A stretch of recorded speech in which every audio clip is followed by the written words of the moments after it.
Some movie mistakes can make a film better. Some go unnoticed, and some can be downright distracting. I'm Scott Prop and Roll, Mark, Poppy, and Matt in the back. And today we're going to talk about prop mistakes. We all make mistakes, and movies and TV shows are not immune. Now, the first common prop mistake would be caused by equipment failure, like this one in Goodfellas. No, back in there. It's right in there. Take a look at the license plate on the station wagon. So yeah, because usually, a lot of times what we'll do is with hero cars that are moving, the actors are driving, we actually attach our license plates like a real license plate with screws. With screws. But for background or cars on the street, we just use sticky stuff. Yeah, if we have a street full of cars or a parking lot, we'll grab this stuff, Joe Sticky. Yep. Typically our license plates are made out of plastic. We'll slap some sticky stuff on the back and then run around and hit all the cars. We would also use a foam double stick tape.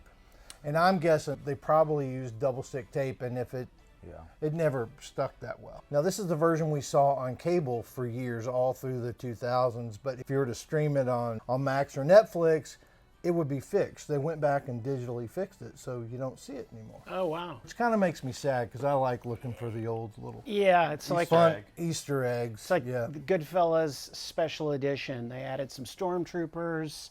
They put Jabba the Hutt. All right, the next kind of prop mistake are the curveballs that you can't hit.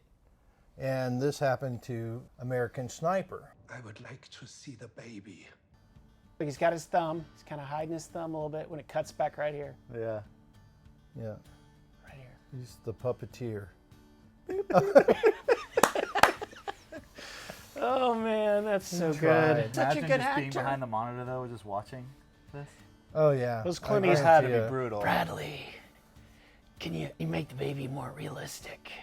So basically, both babies they had lined up that day. And they usually use twins, right, or whatever. Those are triplets, yeah. Both called in sick.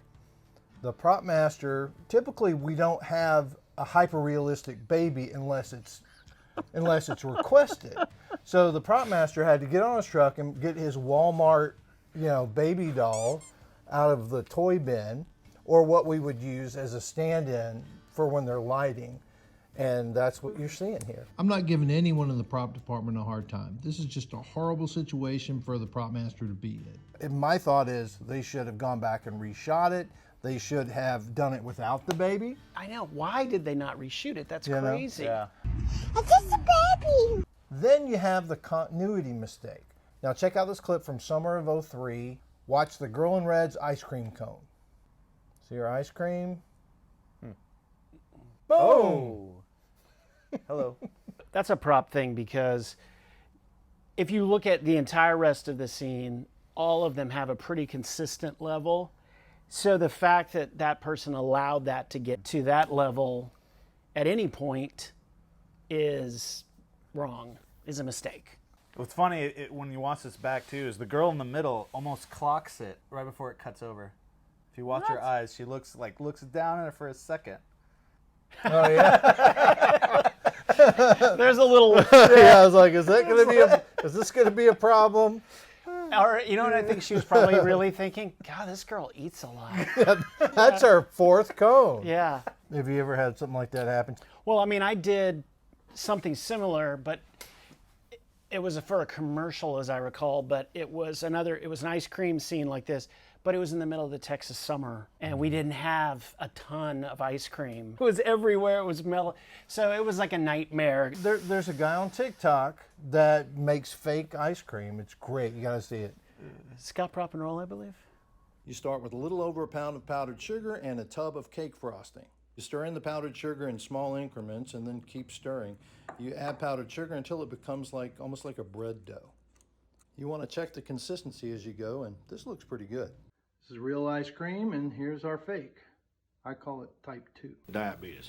Robin Hood, Prince of Thieves, Morgan Freeman. Morgan Freeman pulls out this spyglass. So this is set in the 12th century, 1100s. The spyglass wasn't invented until the 1600s. It's a good example of period shows that are using things that were not invented at this time. Yeah, it's a real easy mistake to make, the historical prop faux pas. You've really got to do your research and see, okay, what time was the spyglass invented? I mean, it's written this way. It could have been somebody pointed it out and they were like, nah.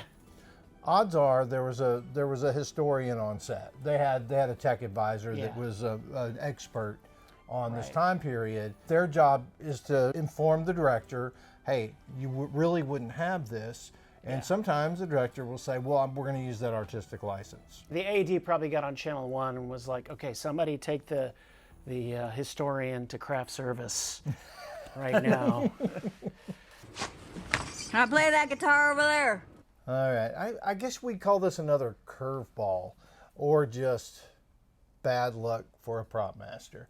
In The Hateful Eight, Jennifer Jason Leigh is playing a guitar, and she was working really hard throughout all of prep to master this song. She had never played the guitar before, and the prop master got Martin Guitars to lend this priceless guitar, 145 years old, and she learned on it, and that's what she wanted to play on camera, right? Yes. But there was a miscommunication, evidently, and we'll see what happens. Music time's over. That's the real guitar? That is the real guitar. Yes. And yeah, you can imagine the look on the prop master's face as that was happening. Because he had told the assistant director, and Jennifer Jason Leigh knew, well, I'm going to play the song and then we'll do a switch out. But yeah, maybe tell the guy that is going to break the guitar. But Quentin Tarantino went to Kurt Russell and said, if I like the take, just go all the way through it. Just go all the way through it. But he wasn't communicating with the prop master and Jennifer Jason Leigh to see what they had prepared, right? Oh.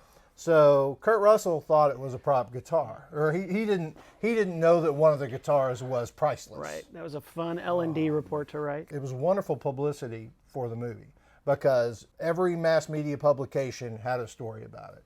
One guitar was injured in the making of this film. Yes. So the aftermath of this was Martin Guitars said that they will not be loaning out their guitars anymore. So they did have replicas made. They had prop guitars made, but she didn't want to play on those because they didn't sound as good. Right, She wanted to play the guitar she was comfortable with. And Quentin didn't want to cut away. He wanted to keep it in wide, play it all the way through. Yeah. Oh, I will say Tarantino bought her an equal Martin that was same time period, like 1870s or something, and gifted it to her after the movie. Oh, that was nice of him. What about Kurt? I mean, he was really crushing it. I did a movie 2014 with Willie Nelson and got to handle Trigger, which was awesome. Wow. Yeah. It's Willie's guitar. It's got the little hole in it. It's priceless. I mean, it's all covered. It's covered in signatures, and it's beautiful. All right, here we have Benedict Cumberbatch doing surgery. Do you see what the problem is? His name's too long. Yeah, it's hard to pronounce. You don't see what the problem is here? No, they're not wearing masks. Oh, exactly. Is it really? Right. Yeah, they're not. Yeah, he's performing brain surgery and they don't have masks. So it's like they got halfway through the scene and they decided, oh, geez, we forgot to put our masks on.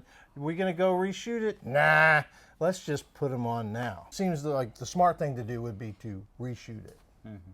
We don't have time for that. This is Friends, an episode of Friends, and they're kind of notorious for some continuity errors. And I believe it's partially related to the fact that they perform in front of a live audience and pre-record, right? So it's hard to match things, especially when you have a stunt like Joey landing on a table full of food, getting food covering his chest. Wow. Yeah. Looks like it's a gold paint. Yeah, it looks like mud. Yeah. When you cut back to him, look, and it's clean. Look, shirt's clean. Yeah, clean shirt. Probably had a stain stick. He shouted it out. It's that reverse wardrobe malfunction. Hey guys, how you doing? And we do have checks and balances. You hope that the camera operator might catch things if you're not able to have a super close eye or you're not able to be near a monitor. You hope that the director might see it through his monitor, the script supervisor, who that's kind of that person's job is to, monitor continuity and if something was clean in one scene and dirty in another, or from shot to shot or sequence to... Right, are they holding something in their right hand versus their left hand? Yeah, so the script supervisor helps with that, but they can't catch everything. It's still up to the department to manage continuity as well. I was working on a show and one of the main characters had an enormous sleeve tattoo, and we did a whole scene, or maybe a whole half a day. He didn't have it; they hadn't put it on him.